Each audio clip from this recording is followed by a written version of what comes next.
Hello and welcome to New Game Plus. I'm Tim. I'm joined by Kirsty. How are you? I'm feeling a little bit browner than last time I was here. It was very nice having a nice long summer vacation. Well, not really long, but it's never long enough. But it's nice to be back a little bit browner next to you. Just Polo Bay, seeing the Victorian sights. That's it. And of course, because it was Victoria, the weather sucked for the first 5 days, which was great though because I got to get in some serious 3DS time. Yes. It was a very nice change. But speaking of 3DS, there's been some big releases in the last couple of weeks. Absolutely. Majora's Mask, Monster Hunter as well, which was actually really brutal because, of course, it was released on Valentine's Day. So I guess Nintendo's really trying to cash in on that Nintendo spouse. Remember that whole gaming spouse kind of controversy? So what better way to feel forever alone on Valentine's Day than to be playing Majora's Mask? But that's okay because I still did that. So it's nice though because now, you know, obviously Monster Hunter, it's really starting to get meaty now because it's 2 weeks in. Yeah. I can't believe it. But this episode, we've got some non-3DS related stuff. Correct. One of the big AAA releases, Evolve. Of course. Now, I'm really excited for this game because it's had a lot of hype in the build-up to it. You know, those big Evolve signs everywhere. So, really keen to see what people think of this game. Yeah, and Old Game Plus are back. Yes. With a counter to Nintendo. That's it. So, we're just kind of been gushing about Nintendo, and they're going to be talking about Sega. So, back when Sega wasn't really just a property of Nintendo. Yeah. It's okay, Sonic. We still like you. So, that's going to be really good to hear from them about the glory days of Sega. Yep, but first up, a review of Citizens of Earth.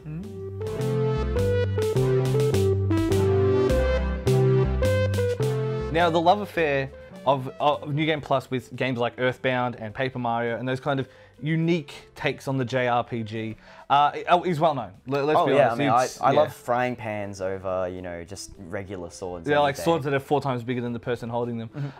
So then when Citizens of Earth comes out, and it's this interesting premise of you're the vice president, it's the day after you've been elected, and suddenly you've got to save Earth. Wait, you're meant to do things when you're in politics? Yeah, I know, right? I was going to say a very bad line there, but I didn't. But basically, that's the core premise is you go around, and it is charming. It has a wonderful art style. It has like great aesthetic. There's a little bit of humor in there. There's a little bit of this.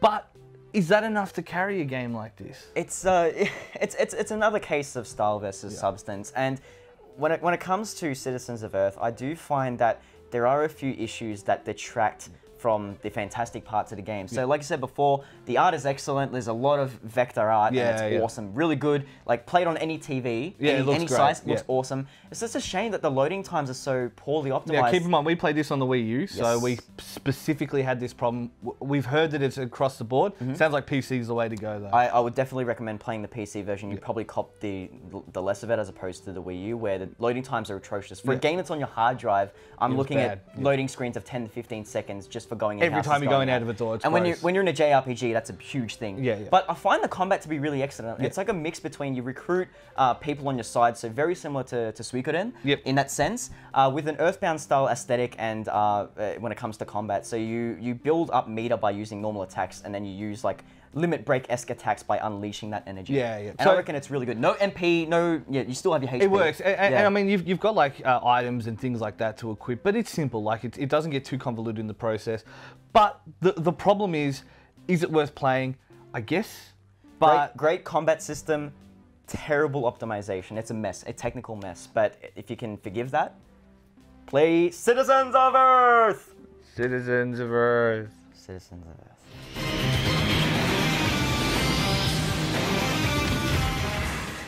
Free-to-play games fall into one of two camps. They either treat the player fairly and don't let money get in the gameplay, or they treat players like walking wallets, like, and this is an actual term, whales. Marvel Contest of Champions, a mobile game developed by Kabam, feels like it falls into the latter camp. Contest of Champions is a fighting game where you collect and level up various Marvel superheroes and pit them in combat against other superheroes. It feels like Injustice Gods Among Us, but you have more freedom in the way you can move your character around and control the strength of your attacks. It leaves a very good first impression, but the luster wears off very quickly. Combat becomes repetitive, quests even more so. The process of leveling up your heroes is agonizingly slow, and the raw power level to actually progress increases near exponentially. The other alternative to leveling up your heroes, of course, is to pick up a shiny new hero with in-game currency, which you can either earn organically, which is about as expedient as funding your home loan with the change you find behind your couch, or you can actually use your real-world cash money. But even then, the hero you pick up is random. You'll more likely end up with a 2-star nobody than the superstar that the game promises. Oh, you didn't pick up Captain America? Too bad, says the game. Maybe you should just spend some more money and try again. And this is where the ugly free-to-play trappings come to surface, because you're either going to spend a lot of money here or even more time. If you try to play the game without spending money, you just run into a wall, you make no progress. And even if you do want to spend money, the gameplay just isn't fulfilling. It's completely hollow and empty, kind of like, I don't know, subsisting on a diet of complete couch cushion. The game does look really pretty though, especially on new iPhones. So if you are in the market for a free-to-play mobile game, then don't. Don't go down this trap. Do something else. Go for a walk. Pick a game in your Steam library anywhere. Go, I don't know, read a book. Go watch New Game Plus on loop until my voice prompts a Pavlovian response of fear and loathing and relief. I don't know, go couch shopping. Almost anything would be a better use of your time than this game and these free-to-play, cynical mobile devices.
Welcome to Old Game Plus, and recently Sega's financials were released, and there's a little bit of reporting attached to them, which suggested that, well, the suggestion is they're not going to make console games anymore. No. I know I haven't felt that way since I read about Commodore going under, but without Sega making console games, it would close off Sega as a console company if they just started doing iOS games and things like that. So we thought we'd look back and have a bit of a look at what Sega gave us. And Sega gave us, well, 4 consoles, 2 portables. Which is the same, 4 consoles and 2 portables is the same as Sony gave us so far. And it's 2 portables more than, and 1 console more than Microsoft. Yeah. So we got a lot out of them. It started with, if we go right back to the video game crash back in the early 80s, that destroyed the American video game market. The big beneficiaries were the Japanese video game. So Sega, Nintendo, and it formed that rivalry that's still around, you know, in a lesser form today. Well, there was some great trolling involved, so I really enjoyed it back then. But all the other beneficiary out of there, which we'll get to in a future episode, is Commodore, releasing a little computer as well. But the original Sega console was the Master System, which came out in 1985. Yeah, the Master System actually had a more powerful graphics processor than the NES, which was competing against at the time. Cartridge-based system, also accepted cards, games on like basically credit cards, which was kind of unique. And yeah, one of the first systems to ever use a 3D game viewing kind of peripheral, which was awesome.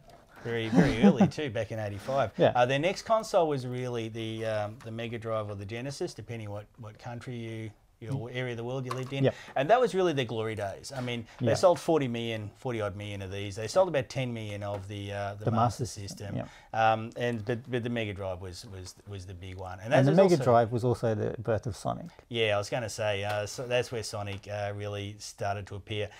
Now, the other consoles we had, now I was very surprised the number of CDs, the CD add-on for this that were sold. Yeah, about 3 million CD, and about 500,000 of the 32-bit add-on. The 32X, yeah. The 32X was, it's 500,000 odd. That's a disaster. Yeah. That sort of attach rate. But that was probably when critics and customers started a little bit offside with Sega and say, what are you doing? Because the 32X came out after the Sega Saturn. And the Sega Saturn kind of jumped the gun and was released about 6 months before anyone was ready to develop it as well, which put everyone offside. Put Walmart and Best Buy offside as well because they didn't stock it. Because kind of silly. So well done, Sega. So some bad marketing decisions around this era, but awesome console, awesome games on it. Yeah. But still, a little bit hard to develop for them. The numbers sold were about the same as the Master System. So it's still only, it's just under 10 million Master System sold, about 10 to 13 million. The next console they released, and their last, and probably one of the best, was the Dreamcast. It sold about, 10 million, 10.6 million or something like that, apparently. Yeah, so first HD console ever, first one with online connectivity. Yeah. Such an awesome screen console. and the controller, great stuff. But one of the things there is that the Mega Drive sold big, the other three sold small, but that was as the video game market was getting bigger. And it was expanding. And the numbers for the PlayStation absolutely dwarfed those ones. Yeah.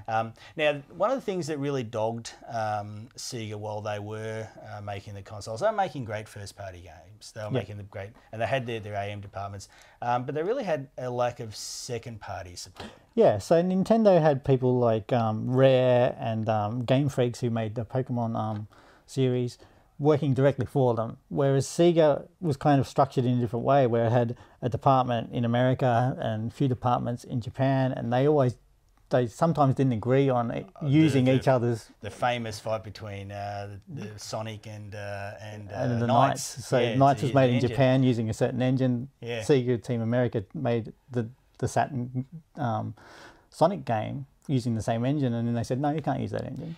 Now, when they went to multi-platform, yeah, because we're talking about that competition there at the second parties, when they took their games out to the general wider console and PC market, it seemed like, and this is probably something Nintendo would have to worry about, they were then competing in a different demographic. Sony had a different sort of market for the PlayStation, different way of marketing it, and all of a sudden their games weren't system exclusives.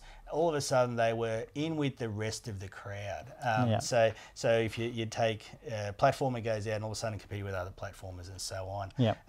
But one of the things that was really strange during that time is, did we see too much Sonic? Yes, we did. Sonic in 2D form was fantastic on the Mega Drive Master System and the portables.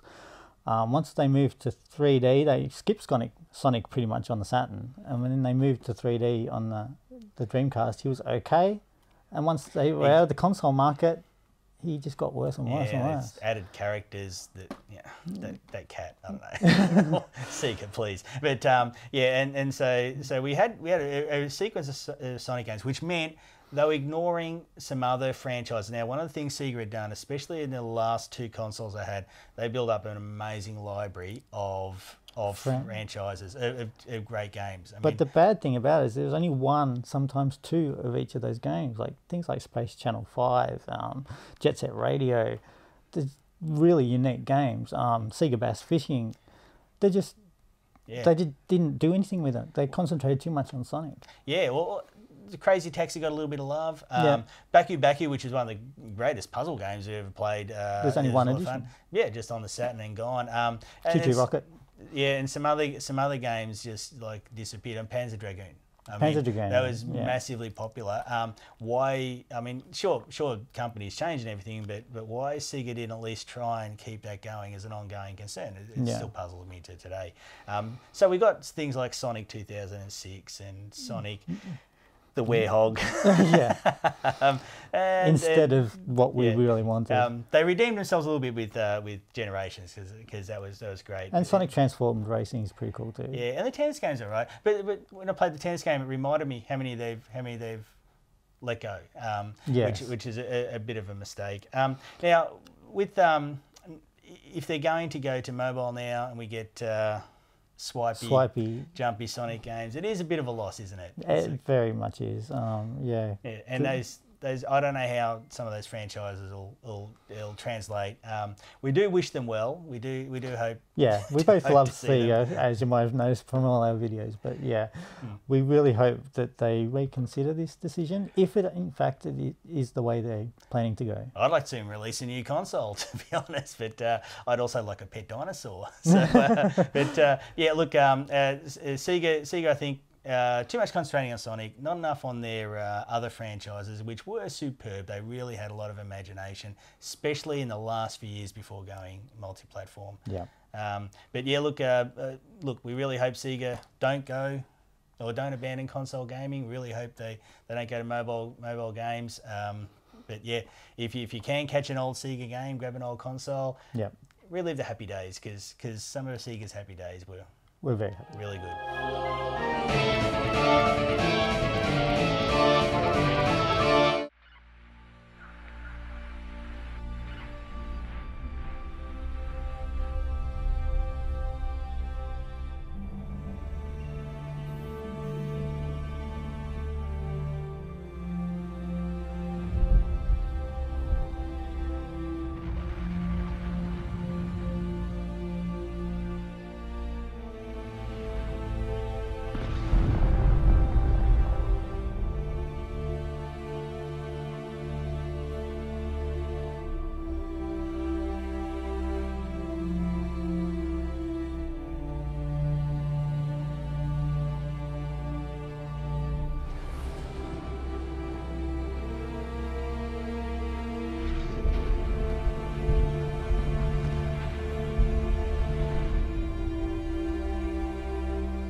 The mothership is standing by.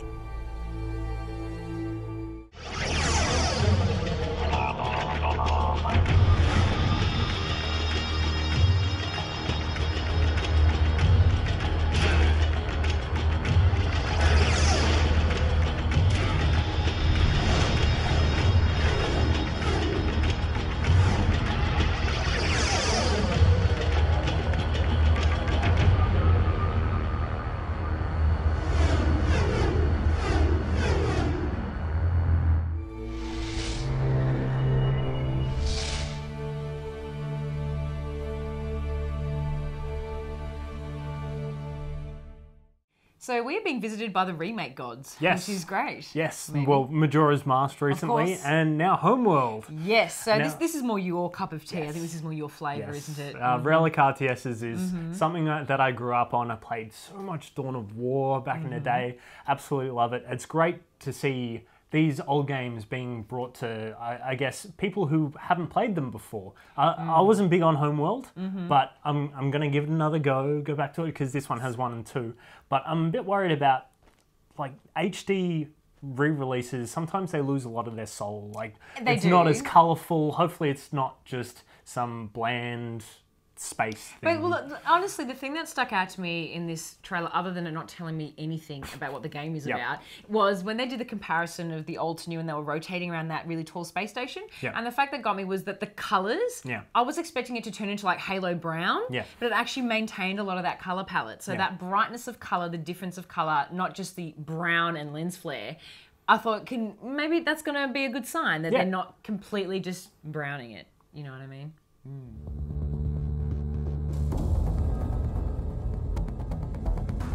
Now, something that's been delayed a couple of times, and I've been very angry, but we've finally got it. Evolve is here. Well, I remember playing it at a press event.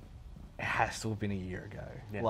Then they delayed it, and because it was ready then. Like, it was pretty much a similar game. But for those who haven't been following the buses and everything that the ads are on, it's a 4v1 tactical game where the one person plays a monster. Yeah, there's 3 or 4 different types of monsters, and there's like 4 different roles: assault, trapper, support, and medic. And you kill the monster, or the monster tries to complete an objective. Yes. Have I summed it up pretty quickly? Pretty quickly. Now, each of these roles and the monster have 3 iterations at launch. So you pretty much upgrade them, and you go through, and it's pretty much laid out like Left 4 Dead, because this is by Turtle Rock Studios. They did Left 4 Dead, Left 4 Dead 2, Condition Zero as well, Counter-Strike. So you do get to feel a lot of that. So basically it's versus mode from Left 4 Dead, but instead of the infected being multiple people, it's just one big ass monster. Big ass monster. Yeah. And there is various tactics. Like, you would think that a giant monster, its basic thing would be murder, murder, murder. Yeah. But the problem is, if you've got a team of decent hunters, they'll pretty much kill you straight away. So you can sneak with the monster. You can like set traps, like as in you can decoy and stuff like that. You know, so it is that game of cat and mouse, and it is really interesting to see how different people play it. Like, I know some people who are just very good at fighting as the monster, so they will just ruckus. They will straight on fight. No, me, Metal Gear Solid fan, I basically sneak, eat, evolve, run. Sneak, eat, evolve, run. Yeah, and that's the thing with the maps. At launch, there's 12 maps, so there's different ways to get around, and you've got to really learn your terrain as the hunters, because the monsters are quite agile and they're big. They travel fast, so basically one of the map modes is called Hunt. You have to hunt down the monster, and there's 3 stages of the monster. You can go out and eat, gain some armor, gain some extra abilities, make your abilities more powerful. So the hunters want to kill the monster before it gets too strong and comes after the power relay. So you can die pretty quickly if you get caught out by the hunters. So the hunters have to really corner you in this big bubble, and sometimes if you play it well, you can corner them off from objectives. It's a lot of fun. There's a lot of variedness to it, but if you are playing single player, it's like playing Left 4 Dead. That's the question. So obviously, for a multiplayer focused game like this, does it hold up to single player / solo matchmaking kind of, and does, because when I played a lot of it with 5. So it was great. We just rotated and we went from there. Yeah, that's the thing. It's a great game for 5 people to play. You rotate out of the roles, but in matchmaking you can set for preferences, like you prefer to play the monster or whatever.